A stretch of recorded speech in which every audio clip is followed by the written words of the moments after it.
Hi, Grandma Sandy here, and this is my first YouTube video ever, so I'm testing the waters and going to learn as I go along, and so be kind, okay? I want you to know that I do plan on bringing many fun, crazy, wild, insane videos where we can all laugh together and have some good times, so there will be some good things coming. Very good things, crazy, insane, fun things.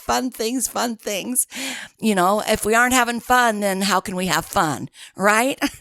So anyway, so you just watch for my videos coming up. And right now, because I want to take this light, because this is my first video ever with YouTube. So I would like to tell you a story. So here we go.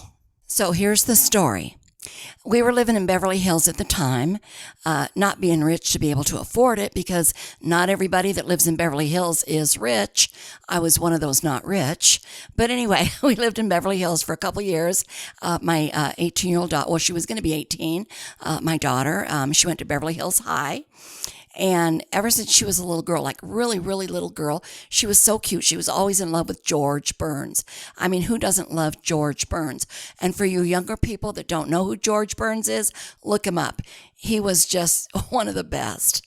Anyway, some of her friends at the school were going to have a surprise 18th birthday party for her. So I wanted to do something really special, and I figured that George Burns might live in Beverly Hills. So what I did is I just wanted to get like a memento or maybe something signed by him or something that I could give to her at her 18th birthday.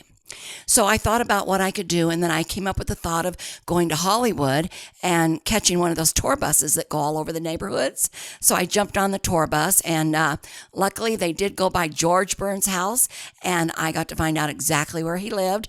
Boy, oh boy, here it comes. So I pull up to George Burns' house a couple days later in my 65 red GTO convertible, all matching numbers, by the way. Just have to share that. It was fun. Don't have it anymore. Wish I did. But anyway, so I pull up and I go up to the door, and there aren't any gates or, fences around, but I take my daughter's yearbook with her picture from Beverly Hills High, because I don't want to go up there looking like a total whack job, which we already know I am. But anyway, so I take my driver's license. I go up to the front door, knock on the front door, and show my daughter's yearbook with her picture, and I have my ID right against it. And I said, I'm here because I hope it's okay. I said am here because my daughter's going to have her 18th birthday, and she is going to Beverly Hills High here. And I would like to surprise her with something from George Burns, maybe a signed autograph of a picture or something. And may I please see Mr. Burns? And it was a man and a woman dressed like, professional butler and, people that answer the doors and work in the homes. And, they were looking, all dressed up in their, he had a black jacket. She had a black and white outfit on. Very, nice. But anyway, they were his workers, and they wound up giving me his phone number because he wasn't home. They gave me his phone number to his agent, who took care of all of his business. So I called that number, and he was too busy, couldn't talk to me. It took me quite a while to get him to finally agree to, let my daughter meet George Burns for her birthday.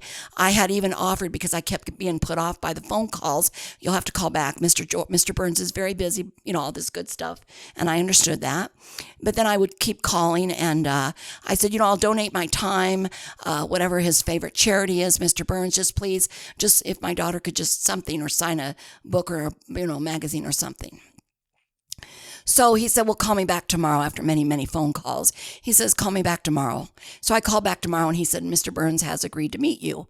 So what I did is I went around to some bookstores where they had some antique books, and I had heard that, or I found out somehow, I don't remember how, that George Burns had written a few books. So I was able to go and find some old books that he had written many years ago, gave them to my daughter at her surprise birthday party.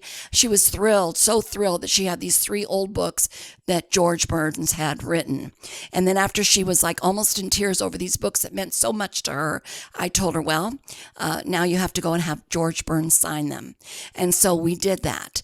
Not that day at her birthday, but that next week, we went to George Burns' office, and he was just like he always showed in the movies. He had that cigar in his mouth.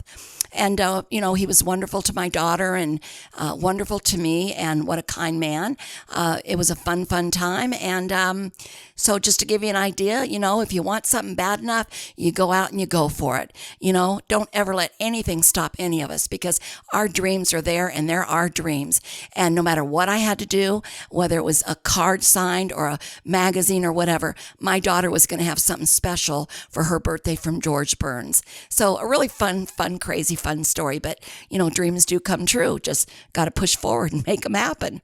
Anyway, that's my story, and I want to say thank you very much. This has been fun, and I am excited to get to visit with us again as a group, and just all of us have some real fun. Have a great day, and take care. Okay, bye.